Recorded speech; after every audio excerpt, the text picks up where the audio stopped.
कल दिनांक 20 मार्च 2025 को प्लस टू का मैथ्स का एग्ज़ाम हुआ। मैथ का एग्ज़ाम जब हुआ तो मेरे को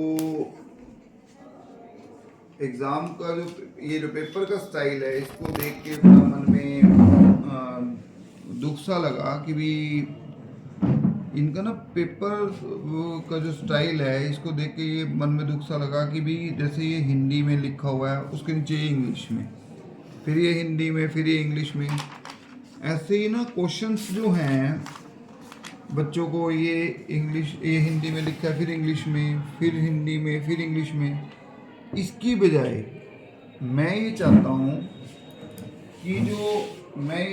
कि जैसे ये जो पेपर का स्टाइल है ये तो हिंदी वाले एक साथ, एक हिंदी मीडियम के लिए हिंदी वाले एक साथ लिख दो, हिंदी मीडियम वाले हिंदी में एक साथ लिख दो, और जो इंग्लिश मीडियम वाले हैं वो इंग्लिश में, जो इंग्लिश मीडियम वाले बच्चे हैं उनके लिए इंग्लिश मीडियम का पीछे लगा दो, या दोनों के अलग अलग छाप लो। जो आपको फॉर्म भरते हैं उसमें लिखा जाता है कि ये बच्चा हिंदी मीडियम वाला है, ये इंग्लिश मीडियम वाला है, तो हिंदी मीडियम वालों को हिंदी मीडियम का पेपर देना चाहिए, इंग्लिश मीडियम वालों को इंग्लिश मीडियम का पेपर देना चाहिए। इससे बच्चा कंफ्यूज कितना ज़्यादा होता है, ऊपर हिंदी में लिखा हुआ है, नीचे इंग्लिश में लिखा हुआ है, बच्चे को यही नहीं पता चलता। कई क्वेश्चन ऐसे हैं जैसे ये पूरा का पूरा हिंदी में, यही साथ के साथ ही इंग्लिश में शुरू कर दिया और इधर इंग्लिश में है।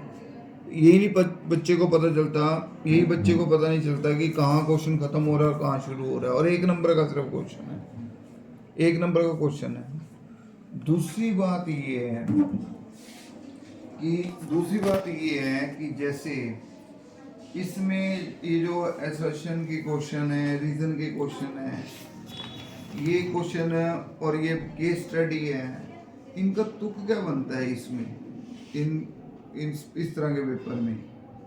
बच्चे को आप अगर क्वेश्चंस देना चाहते हो, एसर्शन रीजनिंग के क्वेश्चन देना चाहते हो और केस स्टडी के क्वेश्चन देने, उसके लिए एक अलग उसका क्राइटेरिया बना दो कि इसका पेपर भी होगा बीच में। ये इस तरह के क्वेश्चंस हैं जिसमें कि थ्योरेटिकल क्वेश्चंस होते हैं, उसके बीच में इस तरह के क्वेश्चन, टेक्निकल क्वेश्चंस डाल देते हैं जिससे बच्चा कंफ्यूज हो जाता है।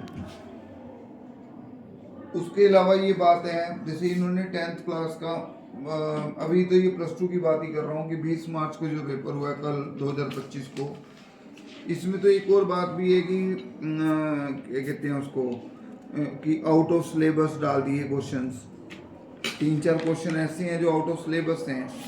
अभी ये पेपर है जैसे इसमें ये क्वेश्चन डाला हुआ है आउट ऑफ सिलेबस, ये वाला, ये find the area reason bounded, ये वाला आउट ऑफ सिलेबस है ये क्वेश्चन।